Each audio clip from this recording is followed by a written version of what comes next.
Floods wreak havoc all over the world, causing terrible damage to homes, ruining infrastructure, drowning people, and spreading disease after the flooding stops. What do you need to know to stay safe? Well, here's how you can survive a flood, according to science.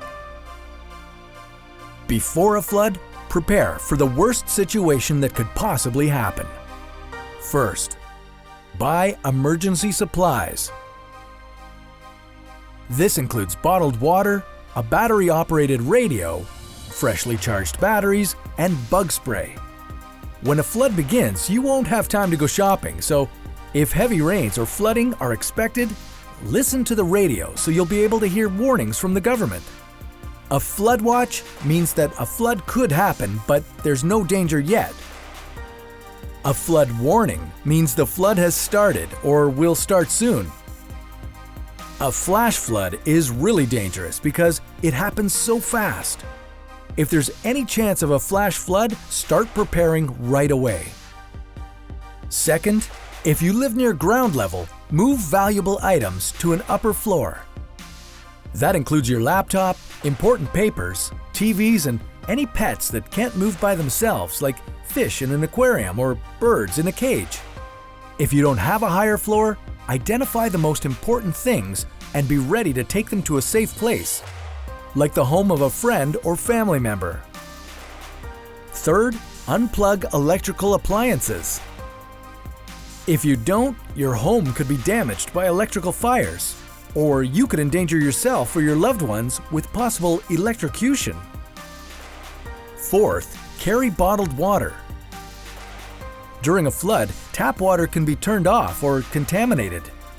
You could get extremely sick from drinking contaminated water, so be sure to pack several bottles and keep them with you. Fifth, use the bug spray. Unlike people, insects love floods. In fact, bugs breed very quickly in the still water that's left over after flooding. Wouldn't it be terrible to survive the flood only to get a dangerous disease from infected mosquitoes? Sixth, if you're told to evacuate, do it. If news sources tell you to evacuate, leave your home and move to higher ground.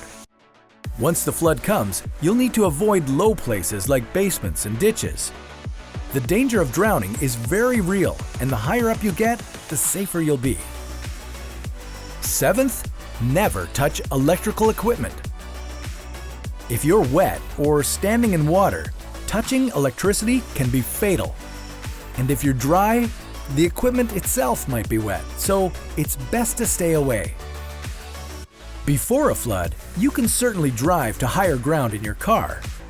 Once a flood comes, however, that's a very dangerous thing to do.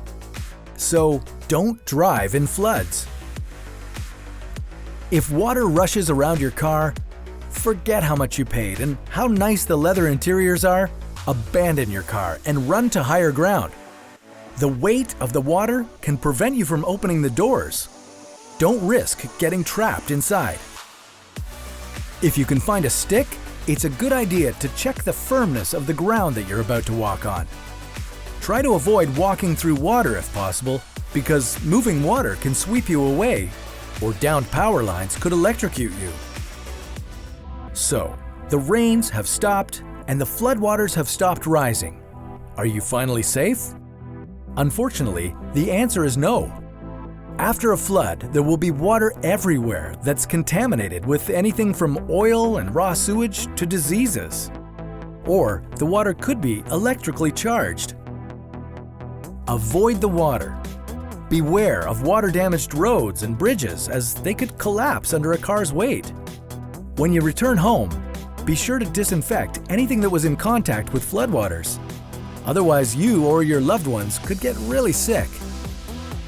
Floods are dangerous both during and after they happen, so it's best to be ready, especially if you live near a large body of water. You never know when a rainstorm could turn into a flood.